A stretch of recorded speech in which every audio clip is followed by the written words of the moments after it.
देखिए बेटा, जो आपकी एक्सरसाइज है 13.8 का फर्स्ट क्वेश्चन बेटा ये है, find the volume of a sphere. मतलब स्फीयर के बारे में है। आप लोग बेटा जानते हैं जो हमारा स्फीयर होता है वो बेटा हमारी बॉल होती है। मतलब सीधी सीधी बात है, जो चीज़ हमारी वृत्त शेप में होती है, सर्कल शेप में होती है, चौकोर हो, वो हमारा स्फीयर होता है ना। फुटबॉल बॉल ले लो या हम घरों की बॉल लेते हैं, ये सब हमारे स्फीयर शेप में होते हैं। अब आपको बेटा पता है, जैसे मान लीजिए ये मेरा स्फीयर बना हुआ है, मैंने बताया भी आपको तिरछा,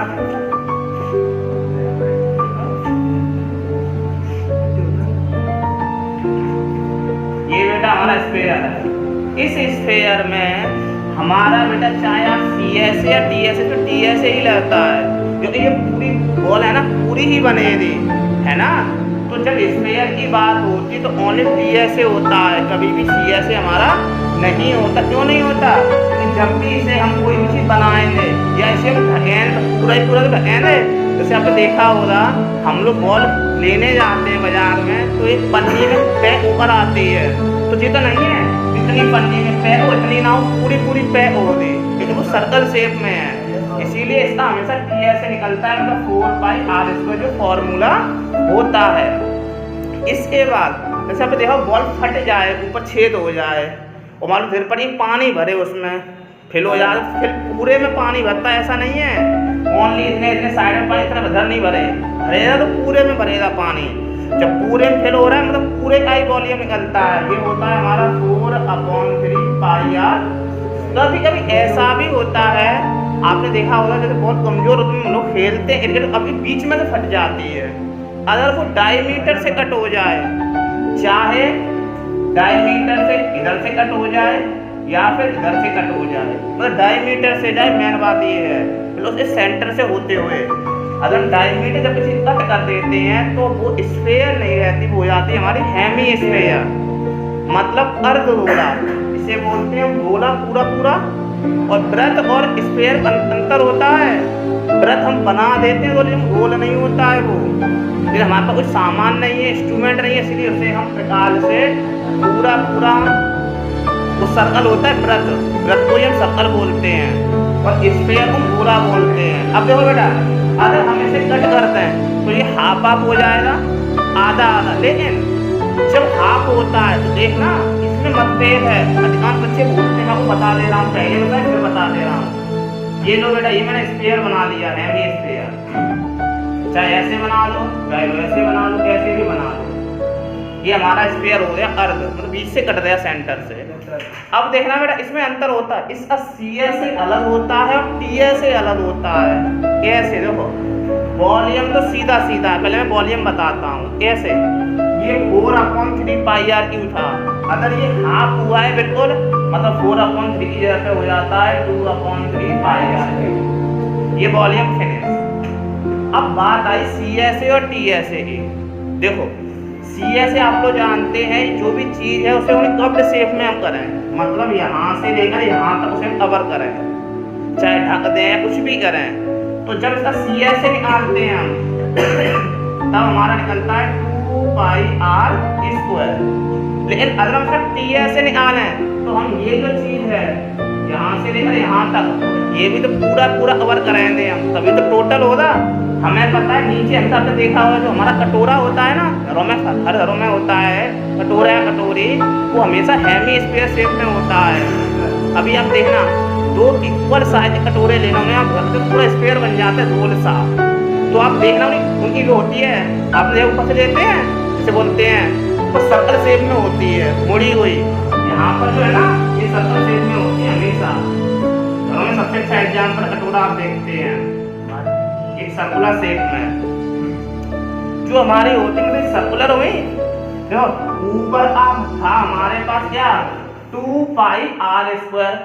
जब हमने इसे नीचे कवर किया तो नीचे बना हमारा सर्कल शेप में। अभी आप देखना, जो हमारा बर्तन होते हैं वो नीचे होता है हमारा सर्कल शेप में, और सर्कल का हमें एरिया पता है, ये होता है πr²। πr² और पाई तो हमारा फॉर्मूला बन जाता है TS का 3πr²। CS से बोले तो 2πr², TS से बोला तो 3πr², वॉल्यूम है तो 2/3πr³। कितना हो गया। इसके बाद एक चीज और है छोटी सी, वो आप और देखो, जैसे जब हम इसका एरिया निकालते हैं तब तो हमारा निकल गया 2πr², लेकिन कभी कभी टीचर ऐसे करते हैं पेरीमीटर और जोड़ देते हैं, तो पेरीमीटर बच्चे भूल जाते हैं। जो कैसे मैं बताता हूँ, जैसे मान लो मैंने यही वाला ले लिया, मैं दोबारा नहीं मानता, यही ले लिया मैंने, ये मेरा हेमिस्फीयर बना हुआ है। अगर मान लो मुझसे ये बोल दे कि हेमिस्फीयर की रेडियस मान लो 2 सेंटीमीटर, और मुझसे ये बोल दे आते भी क्वेश्चन कि इसका पेरीमीटर बताओ, तो सीधे सीधे बच्चे ये कहते हैं कि पेरीमीटर पूछा है मतलब सरकमफेरेंस निकलेगा, क्योंकि जो सर्कल होता है, जो सर्कल शेप में चीजें होती हैं, अब पेरीमीटर नहीं तो हम शब्द आ जाता है सरकमफेरेंस। क्योंकि वो सर्कमफेरेंस क्यों निकलता है, क्योंकि वो डायमीटर से घूमती है। तो ये डायमीटर है, इसी के चारों ओर घूमती है, वो डायमीटर से फॉर्मूला हो जाता है पाई डी, और डी होता है हमारा 2r, क्योंकि मतलब डायमीटर रेडियस का होता है दूना, तो देखना ये होता है हमारा पाई डी, और डायमीटर होता है 2r, तो पाई इंटू 2r का हमारा फॉर्मूला बन जाता है 2πr। ये तो सबको पता है। अब ये सर्कल है, सीधा सीधा बच्चे, अरे सर्कल का होता है 2πr, ये सेमी तो है, हेमिस्फीयर में सेमी होता है, सेमी सर्कल है, सेमी है, सीधा सीधा इसमें 2 का डिवाइड दे दिया, कहते हैं लो सर इसमें फॉर्मूला लगेगा πr, लेकिन ये गलत है, ये रॉन्ग है पेरीमीटर के लिए। अगर ये बोलता है इसका एरिया बताओ, तो हम इसमें डिवाइड दे देते हैं कि 2πr²/2 मतलब πr², तो ये हमारा राइट होगा एरिया के लिए। अगर पेरीमीटर बोल रहा है तो ये गलत है हमारा। कैसे गलत है, पेरीमीटर आपने पढ़ा है, कोई भी हमारी हो उसका सभी साइड है जो ऐड होती है हर चीज, तभी पेरीमीटर मानते हैं। मैंने पहले यहाँ से लेकर ऐसे ऐसे यहाँ तक आया, कौन ले लो,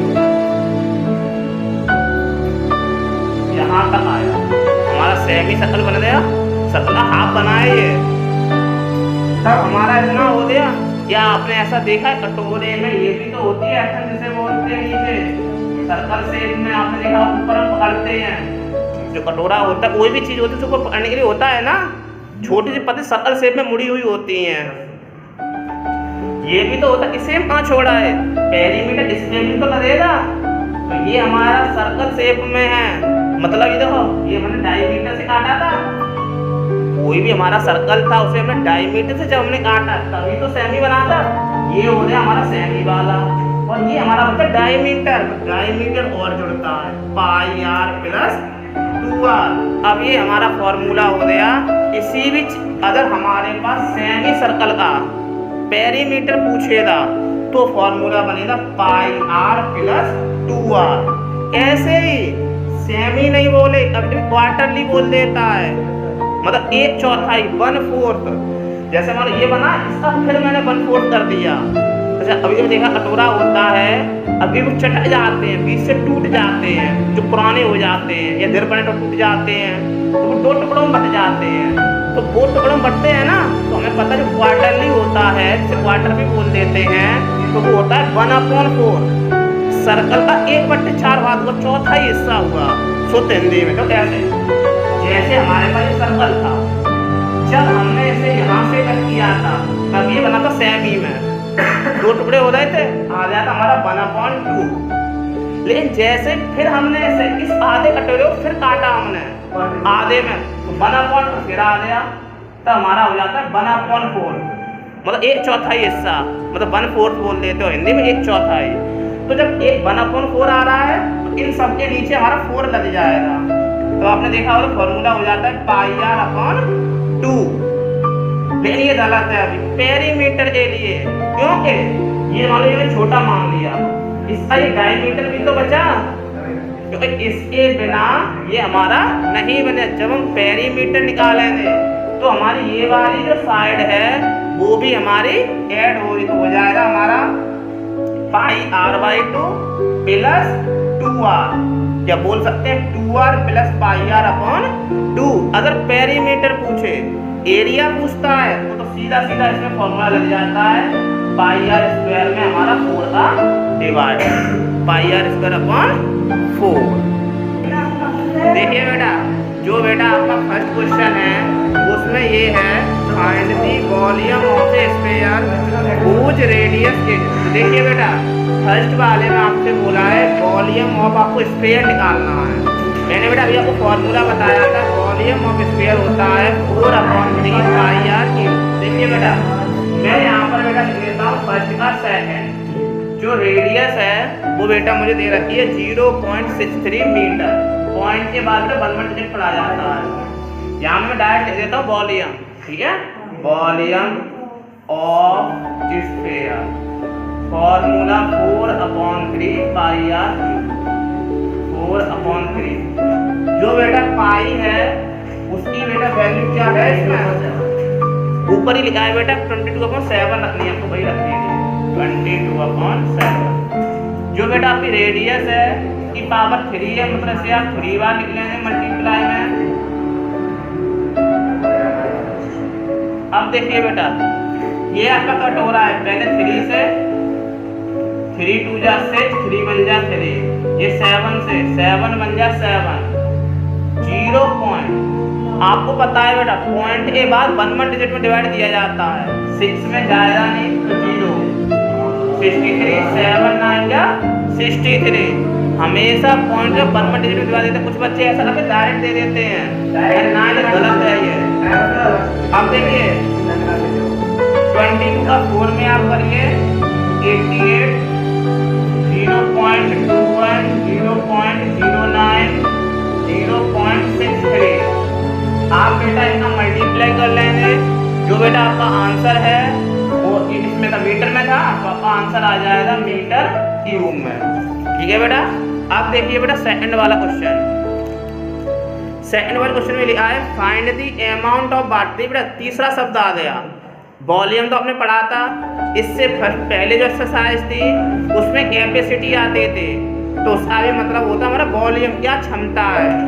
इसमें हमसे बोला है अमाउंट ऑफ वाटर, पानी का कितना अमाउंट, मतलब टोटल पूछा है, अमाउंट मतलब होता टोटल, तो इसका निकलेगा आपका वॉल्यूम। आगे पढ़िए displaced by A solid spherical ball.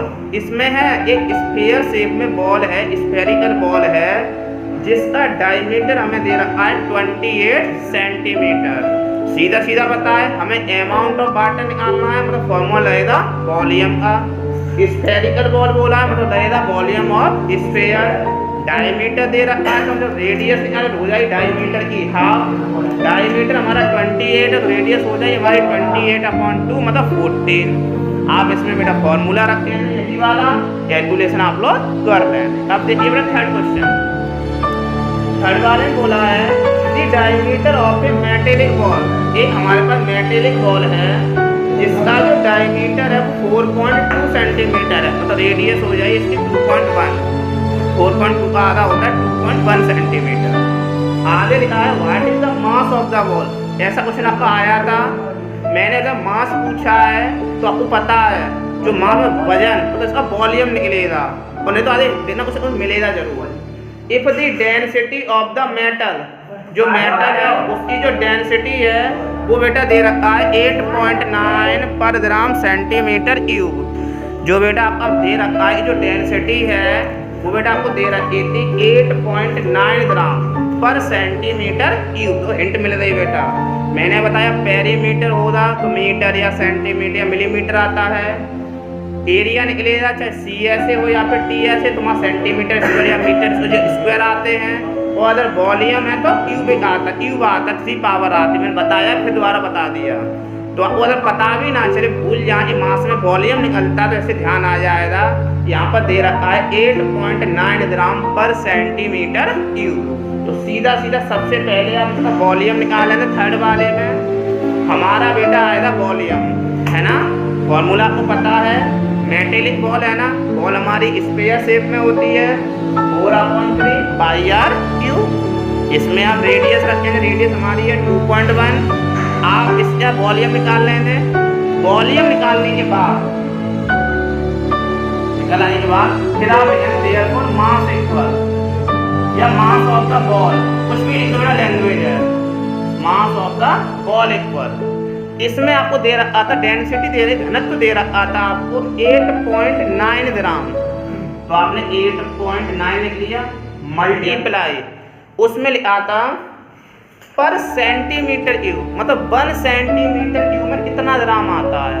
तो बेटा हमें पता है जो वॉल्यूम है 1 सेंटीमीटर क्यूब से ज़्यादा निकलेगा, कम तो निकलेगा नहीं, ज़्यादा। तो जितना निकलेगा वॉल्यूम वो हम यहाँ पर रख देंगे, हमारा जो आंसर है वो ग्राम में आ जाएगा। अगर बेटा देखिए ग्राम अपॉन में आती हैं, डायरेक्ट ग्राम नहीं आए, अगर 300 ग्राम या 249 ग्राम नहीं आए, अपॉन में आ रही है, तो आप इसे किलोग्राम में बदल लेना, क्योंकि पॉइंट में ग्राम में आंसर नहीं आएगा। जैसे इतना आ जाए 0.0049 या 0.49 ग्राम, सीधा सीधा ग्राम आएगा, या 232 पूरा ग्राम है। चलो पूरा ही करा देता हूँ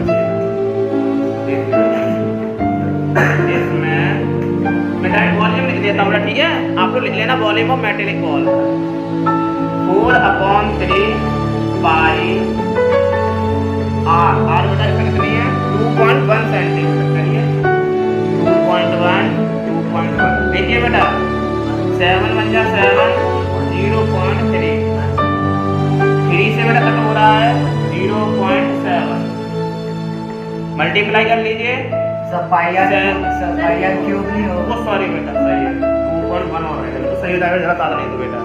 7 3 जा 21 21 4 जा 84 आप कर दीजिए 22 में मल्टीप्लाई।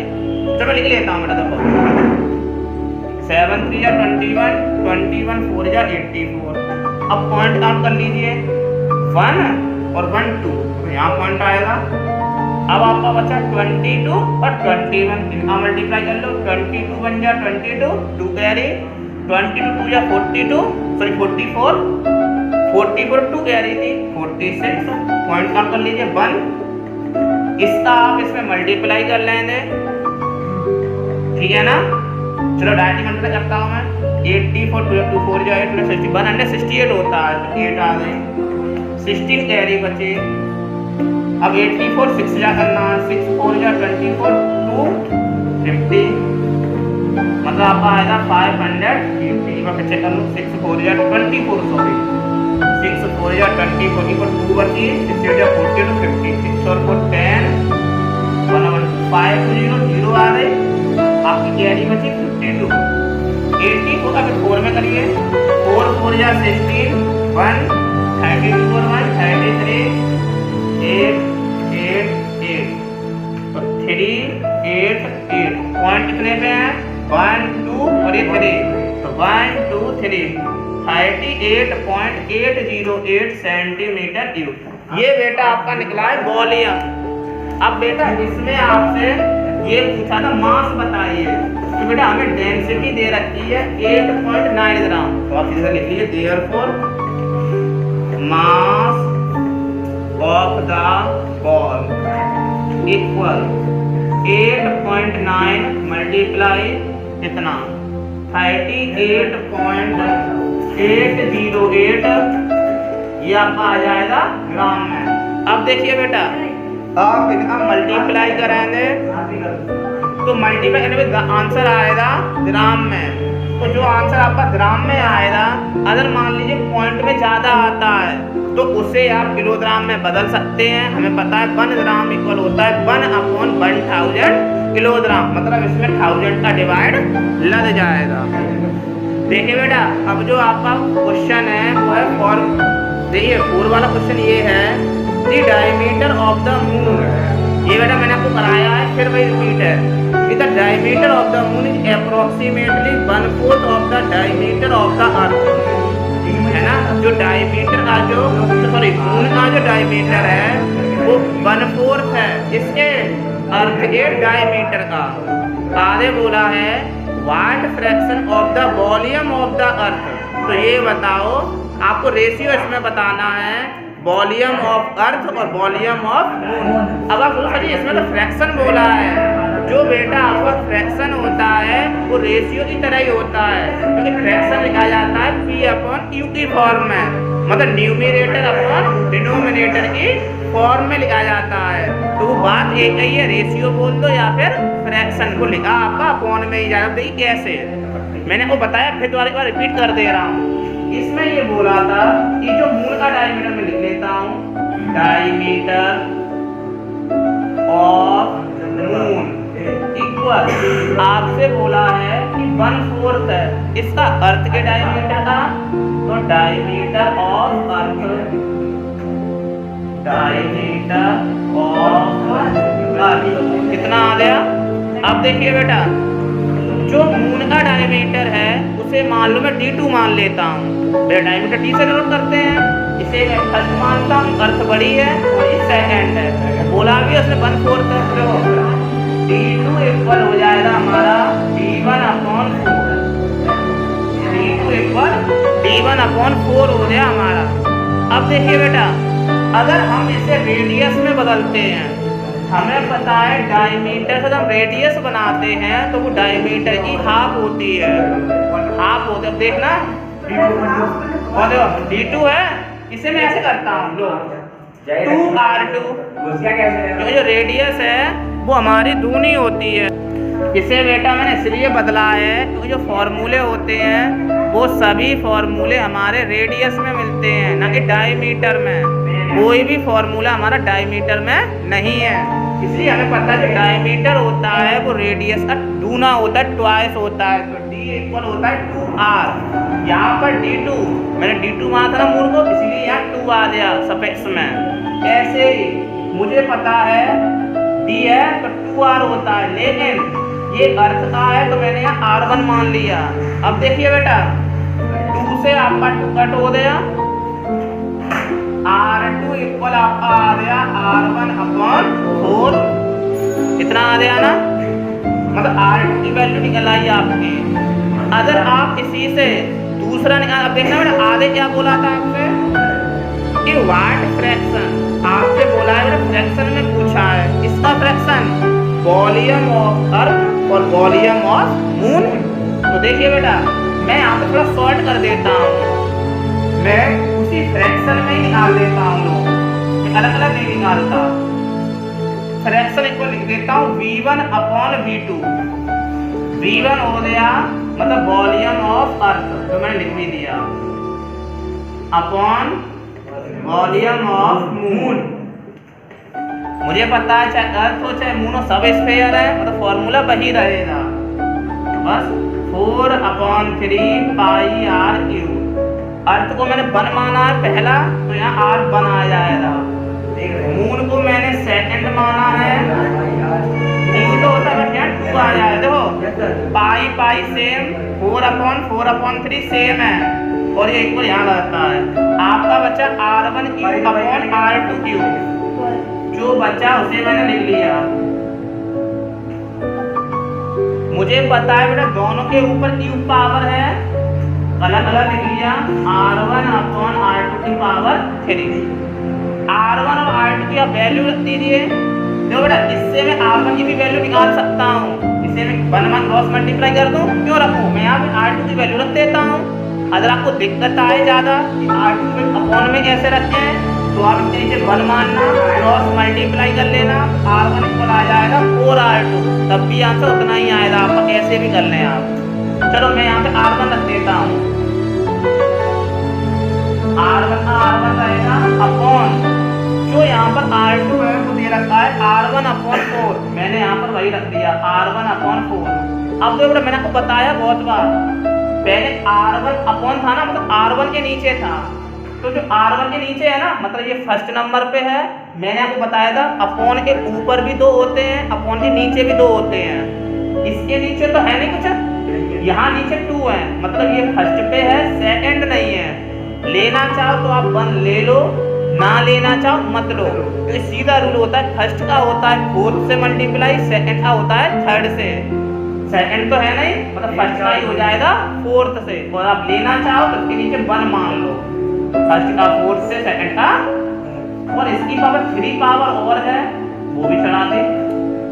इक्वल 4R1 में किया 4R1 अपॉन R1, बात वही आई बेटा, R1 से R1 कैंसिल, 4/1 का क्यूब, 4 का क्यूब 64, 1 का होता है 1। अब फ्रैक्शन में बोला है तो लिख देंगे 64/1। और कुछ बोला इसमें क्या? Divide by the fraction of, इतना ही रहेगा बेटा, इतना ही पूछा है फ्रैक्शन का। तो बेटा ये जो क्वेश्चन है आपका, फिर अगर मान लो रेशियो में बोल देता तो हम यहाँ लिख देते 64:1। एक बार में फिर रिपीट कर देता हूँ। देखो क्वेश्चन ने ये बोला था कि जो मून का डायमीटर है वो अर्थ के डायमीटर का 1/4 है। मैंने यहाँ कंडीशन लिख दी, तो मैं पिछली बार मैंने से बहुत शॉर्ट में कराया था, मैंने फुल लॉन्ग में करा दिया। कितना लिखे जो कंडीशन है, मून का जो डायमीटर है उसे मैंने d2 मान लिया, क्योंकि ये मून सेकंड होता है छोटा, इसलिए मैंने इसे d2 मान लिया। और जो अर्थ है उसे मैंने d1 मान लिया। d2 = d1/4। मुझे पता है जो डायमीटर होता है वो रेडियस का दूना होता है, तो d इक्वल होता है 2r। यहाँ सेकंड डायमीटर d2 है तो यहाँ r2 लगा दिया, d1 है तो r1 आ गया। मुझे पता इक्वल में ऊपर का ऊपर कट होता है, नीचे का नीचे, इसके नीचे कुछ है नहीं तो 2 से 2 कट हो गया, r2 इक्वल आ गया r1/4। मैंने अभी से इतना ही छोड़ दिया। अगर आप इसे बढ़ाना चाहें तो बढ़ा सकते हैं, इसके नीचे 1 मान है, क्रॉस मल्टीप्लाई कर लें आप तो आ जाएगा r1 = 4r2, या फिर आप मत निकालें, ये आपकी चॉइस है, आप किससे निकालना चाहते हैं। फिर इसने पूछा फ्रैक्शन बताना है आपको किसका, वॉल्यूम ऑफ अर्थ पहले बोला है, और पहले लगेगा भी ना बोले तब भी, तो अर्थ बड़ा है, बड़ा वाला ऊपर जाता है हमेशा। जैसे मैंने आपको बताया कि ये मेरा एक कमरा है, गोदाम है, उसमें मैं बॉक्स रख रहा हूँ, तो बॉक्स हमेशा छोटे होते हैं, गोदाम हमेशा बड़ी होती है। गोदाम का वॉल्यूम ऊपर रहता है, बॉक्स का नीचे, इसलिए हमेशा ध्यान रखना, बड़े वाले का ऊपर होता है, बड़े में ही रखते हैं हम, तो इसका ऊपर रख लिया, ये नीचे मैंने लिख भी दिया। अगर आप और बड़ा करना चाहें तो आप ऐसा इसके बाद अलग अलग निकाल लें, पहले निकालें वॉल्यूम ऑफ अर्थ, इसे सॉल्व करिए 4/3 πr उतना ही रहेगा।